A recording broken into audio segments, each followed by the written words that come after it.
Thank you.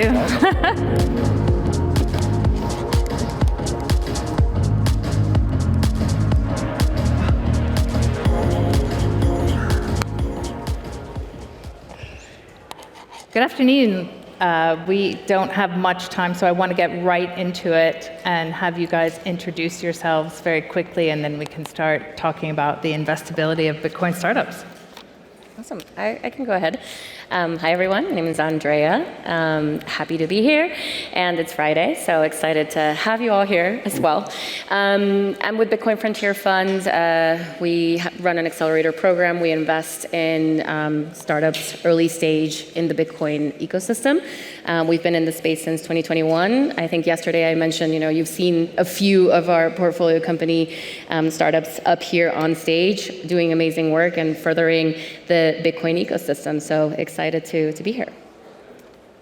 Afternoon all, Richard Skeet here, managing partner of HiveMind Capital. We are busy across blockchains. Don't judge me too much for that, but we do everything from early stage venture through to token trading, ASIC trading, everything in between, allocating capital to the best of crypto.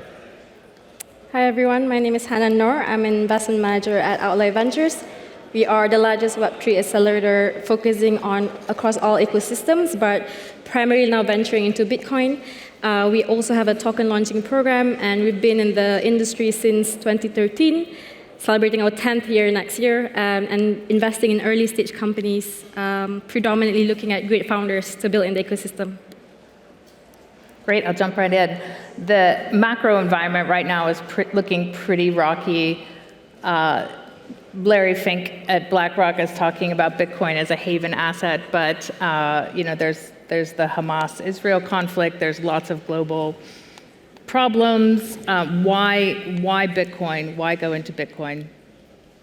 Well, I can jump in. I think for Outlier Ventures, there are three main theses as to why we think Bitcoin is a really lucrative asset to look at founders in this industry. First of all, Bitcoin accounts for 50% of digital assets globally. And underpinning that, there are institutional adoptions coming into Bitcoin. So if you look at corporates, 1.5% of corporates' balance sheets are including Bitcoin in their balance sheets. And thirdly, Bitcoin has an ability to solve the blockchain trilemma. It has security and decentralization. So the scalability aspect is why we think Bitcoin hasn't been able to solve yet. But that's why we're here today, to look at some solutions that include scaling and other avenues that can impact the movement within the macro ecosystem.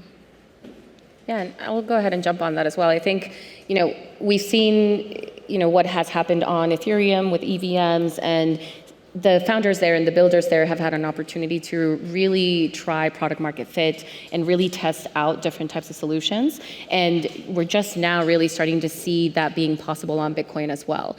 And so I think that's what's really exciting about Bitcoin as the blockchain to be building on currently, not only because we have this kind of lag behind what has worked and seeing and learning from the experience that builders are bringing back from other chains, but then also just it's the right timing in terms of, yeah, it's rocky in the environment. Yeah, things are a little bit crazy right now, but it's also a really good time for builders to be building and thinking about ways to solve some of these issues that we're seeing around the macroeconomics. So I think it really brings it back to the ethos of that initial white paper and thinking about Bitcoin as the solution to these DeFi challenges that we are seeing in the traditional finance space. For sure. I mean, the backdrop is tough. I think everyone out there, both across the crypto sphere and also TradFi, expects this to end in the same way. They're going to print more dollars, and so everyone's looking for that lifeboat, and so far, Bitcoin, biggest crypto, but still pretty small versus the broader world. We're always looking for ways to help onboard more people, both retail, institutional as well, because the direction looks pretty clear. It's just a case of timing and path dependency. Yeah. But why Bitcoin, I guess, over Ethereum or other ecosystems? simply the quantity is known as much as that. Yeah. It's the Lindy effect. It's the oldest. It's the most recognized. It's the most universal. Obviously, it does one thing very, very well, and the scaling solutions and the things that are starting to be rolled out here will really accelerate that and offer great opportunity on top of the best-in-class security that's already there. Yeah, and on top of that, if you look at it, it's the oldest, it's the widest adopted, but if you think from an emerging market perspective, it's what a lot of people know. So like one of the founders mentioned to me, you have no idea how it feels like to wake up one morning and have your fiat money being like 4% devalued out of nothing of your control. So like naturally, these founders with the ability to build are motivated by like such really lucrative asset that can help them overcome some of those like inflationary pressures or inability to take control based on the values that Bitcoin brings. And what layer 1 and layer 2 tech are we seeing developers most excited by when it comes to leveraging, et cetera? I mean, I think, definitely with like SBTC and Nakamoto coming out, that's going to be a huge unlock. We know that Stacks does have a huge community of builders that have been in the space for a while. And at least from what we're hearing is like everyone's, heads down, really trying to, get ready for this to be, the next stage of Stacks as an ecosystem. There's also, there was the Ordinals explosion that we had earlier in this year, and just a very different way of looking at Bitcoin and Bitcoin ecosystem and what's possible there. And we're starting to see some of the different use cases with that. So the question, well, for us, my managing partner actually says, and he uses this idea where it's like, if you have a restaurant, you're a host of a restaurant, you have 2 floors, you're not going to be putting people on the second layer just yet, on the second floor. You need to fill up the first floor first in order for the second floor to make sense, right? So there is this question about, of course, scalability. That's one of the challenges that we're currently seeing, but we're also not seeing the level of transactions and the level of volume in order for that to be a problem just yet. So it turns into kind of this like chicken or the egg situation. Like, do we prepare for that now and start building so that doesn't become a problem later on? Or do we focus on some other like infrastructure that, later down the line we can like tackle that issue? So I think we're seeing builders from like both perspectives really going at it. So it's going to be a matter of bringing in more users as well and getting that adoption, which is going to help us then, I think, as an ecosystem, as a Bitcoin ecosystem, really understand the directions that we're going to need to like pivot or take further down the line. Richard, what do you think of that? And I just add, sometimes it's the second mouse that gets the cheese. So, being able to see some of the things that have been done before on other chains that perhaps weren't as secure or actually as scalable as anyone thought they would be. There's a lot of lessons to be learned and rolled back in. Super excited for the new release on Stacks, what that will offer us all, and all you guys that are developing projects, what you're going to build with that, and being able to learn those lessons the easier way at someone else's expense, not your own. For us specifically, we're looking at any technologies that can sort of like offload the clogging in the primary mempool. So SBTC and Nakamoto upgrades one area. We're also looking at anything that looks at discrete log technology. DLC is really interesting. We're seeing lots of builders building on that. Builders leveraging taproot assets is another thing within the L2 ecosystem. So naturally, there's a lot of builders, smart builders in the ecosystem, and they're going to be attracted to some of these innovative techs. And some of you have accelerators. I want to talk a little bit about that. How accelerators are supporting the growth of the ecosystem here.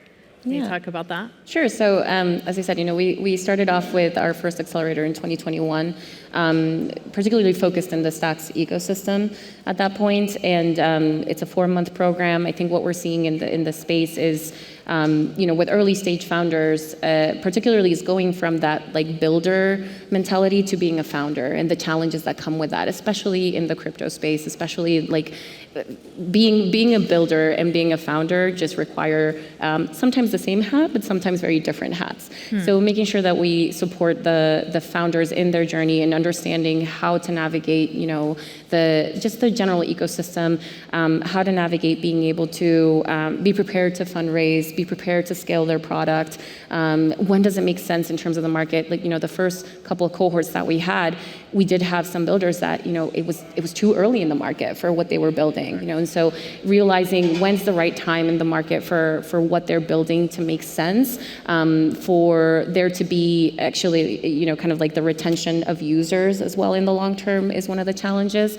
I think overall in the crypto space, there's a lot of hype sometimes for the beginning of things, but then how do we sustain that? So helping them along, we work very closely with them. It's kind of like one-on-one coaching around troubleshooting all of these strategic challenges. Of course, we invest as well in cash, but I think the biggest value add is definitely both the network, the collaboration, and then the one-to-one troubleshooting and strategy support.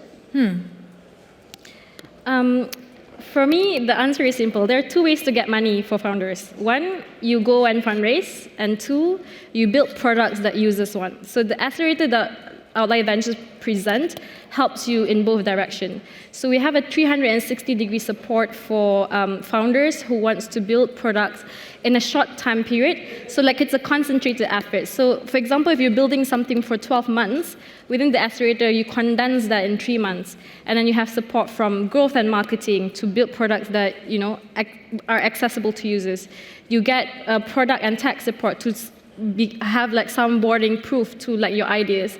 And then you obviously have the more business development side, how to fundraise, how to talk to different investors, how do you tap into different networks. And I think accelerators essentially are sort of a fuel to further accelerate your car in your building. Sorry, building and cars. Maybe I need new analogies. We know where we're going, it's good. We don't have one, but thankful for you guys who do, right? And we see everything on the other side, so appreciate the efforts. And Andrea, you mentioned Ordinals. Can we talk a little bit more about that and how that works? I know that you were kind of explaining it to me because I'm a newbie in this space, but please talk about it. Sure. I mean, because I find it interesting. I'm out of my team, I'm probably the less tech of it. So I think a lot of people here probably already have heard of it or are playing around with it as well.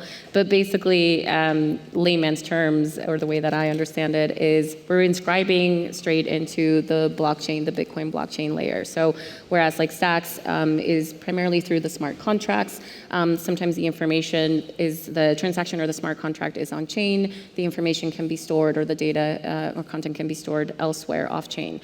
And with Ordinals, it's kind of revolutionary in the sense that you're actually storing that on chain itself.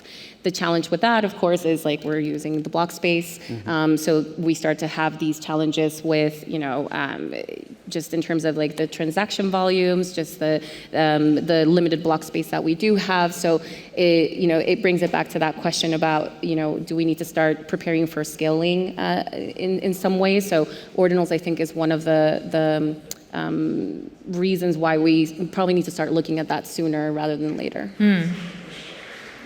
I always think it's a pet bugbear of mine, perhaps that's the word I think I'm looking for, that people assume that NFTs are also immutable.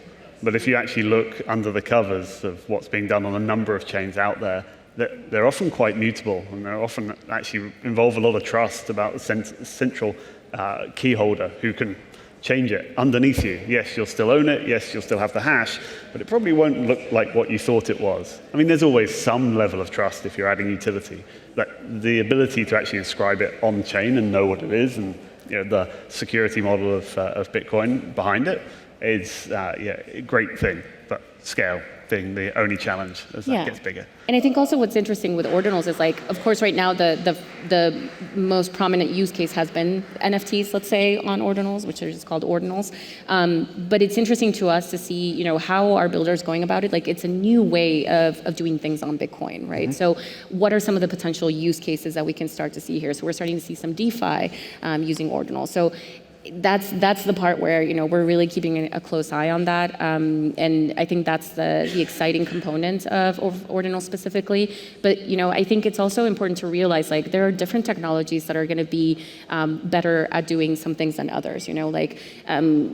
In this case, with Ordinals, it's still very early. The most used case, as I said, is this NFT kind of component.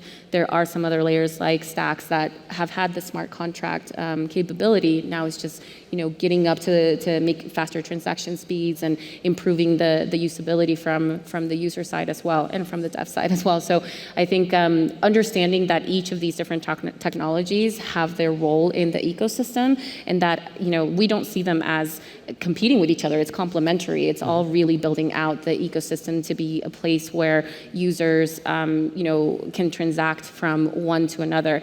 And I think once we get to that level where it just seems and feels seamless, that's from there, it's to the moon. Hanan, anything to add? Yeah, so the rise of ordinals, BRC20 tokens, inscriptions in the early 2020 was really interesting to observe because, one, there are two key parameters, three key trends that happen out of that phenomenon. First is technically it's clogging the mempool, right? So there's a lot of volume coming into the Bitcoin ecosystem because of those movements. But secondly, it's also actually based on what's happening in January 2023, it's bringing a lot of attention and attraction to Bitcoin as an ecosystem to build into. So now you can issue token on Bitcoin. Now you can innovate. So learning from what we've built in Ethereum and other ecosystems, some of those lessons can be applicable to the Bitcoin ecosystem as well. So those are the two trends that we've been seeing when talking to founders specifically of what happened within Ordinals, inscription, and BRC20 movement. But as of now, the movement is still there, but it's slowing down. So we'll see. We don't have much time left. I want to get everything in, but I want to know what is surprising you all about this space, or what has shifted maybe recently.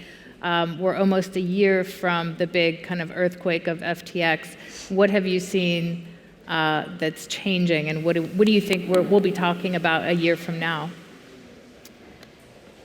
What are the big changes? For me, because Outlier came from a very general ecosystem, so mainly we invest in, so I've gone through the Terra downtown, I've gone through Cosmos ecosystem, Polkadot, Ethereum, we've been through all these ecosystems, right? My biggest observation with Bitcoin specifically, how great the founders are, and I don't mean to FUD, but seriously, people are just, in this ecosystem specifically, they have some ideological motivations underpinning them, and they're working towards the community. So when I speak to one founder, at the end of the session, almost always they'll refer me to 5 other founders, which I didn't see in other ecosystems. So that's very refreshing to see. And the sort of innovations, truthfully, some of them are replicating what happens in other ecosystems, which makes sense. In order for you to build a house, you need to have the proper infrastructure, you need to have the proper sort of building blocks, right? And I think Bitcoin ecosystem is going through the same phase. So we have to have the right infrastructure, and layer 2 building on this. We need to have the proper DeFi ecosystem, and then all the other applications layer can follow on. Yeah, I think for us, it's. We've been bullish in the space for a while now, so the founders in the space don't cease to amaze us in terms of just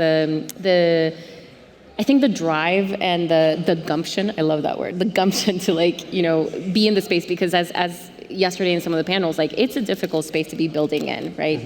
It's really I think, and that's why I think the community collaboration component is so important. It's going to be challenging. You guys are all trailblazers out there in a way, and so understanding, I think for us, it's more kind of how can we continue to support that? Because there is an ideology, there is kind of a certain belief and values that we hold true, and we believe that Bitcoin, is in a way, like I said earlier, a solution to some of these larger DeFi financial issues that we're seeing. So how can we continue to support builders in this particular space to make sure that they're making the right decisions, making the right moves, doing it at the right time? I think the use cases that are coming up, as I said, DeFi on Ordinals is going to be quite interesting. I'm super excited to see what happens with the Nakamoto release and all of the teams that we know have been kind of like on standby. I think that's going to be a huge unlock. So I think those are the probably like two things. And of course, like let's see what happens in the macro ecosystem with the Bitcoin halving and stuff, the Bitcoin ETF. Like there's a lot of these signals happening in general that I think Bitcoin is a space that if you haven't been watching it, like you should be looking closely. Yeah, I think you should be looking closely for absolute certain. Hands up, personally, this bear market has run a lot longer, a lot deeper, a lot more painful than ever expected. Like, it keeps on running. And the Bitcoin community, again, has this strength, which is truly impressive. As we may well look back and see the era of alt L1s as just a flash in the pan and didn't really work out. And the ability for the community to stick together, push forward these new releases, super excited about Nakamoto and what that will unlock. Why do it elsewhere when you can do it here on the original biggest and best? Seems straightforward. We don't have much time left, so any closing thoughts that I didn't ask? Do jump in. Well, I'm looking for founders, so if you're interested, holla at me. Yeah. So if you're building in anything relating to DeFi, infrastructure, building about better future of Bitcoin through more efficient energy, as well as using Ordinals, inscription, BRT20, we're interested to speak to you, and we're interested to help you. So yeah. I'll second that. We have applications open until the 31st, so we're launching our next cohort in December. Really excited to see, what's coming through the pipeline. I think it's going to be a great year just overall, and leading up to that timeline with like Nakamoto and everything. That on the one hand, and then on the other hand, I did want to mention, because the community and collaboration component has been something that has been echoing in my mind since, coming to these spaces. I think all of us are going to have to do a really good job at making sure we maintain that as the ecosystem continues to grow and build. We're all going to be stewards of this space. We all need to kind of, bring a buddy along and show them and introduce them, orange pill them. So I think, that's something that's very unique to this ecosystem, and I think we need to just be very mindful of that. I think oftentimes when we're in this bubble, we tend to forget that. But as we were having this conversation yesterday, just seeing how it is in the other ecosystems, that's definitely one of the biggest value adds of Bitcoin and the Bitcoin community. I'm afraid, again, I don't have an accelerator to offer you, but you can. I'm easily findable if you have projects you want to talk about. We are still actively allocating. So. Are you seeing more TradFi come in, Richard? Honestly, it's slow going. Is the answer. There's a distinct reticence there. It will come. There's definitely some FOMO. Some old colleagues of mine do call me up, and certainly in first quarter this year, they were very excited, and then that excitement has waned as the year has gone on. But Bitcoin's the gateway drug. It's the easiest way in. Right? So seeing activity and projects and things going on here, that's what will bring people in. And the ETF will help. How much extra incremental demand, I don't know. The halving will clearly help, but it's the app layer, building things on top that will really bring the users and the value. I love that term, gateway drug. I'm going to use that from now on. Well, we have a tiny bit of time left, so if you have any closing thoughts, but otherwise, thanks so much for joining us. Thank you. Krista. Yeah.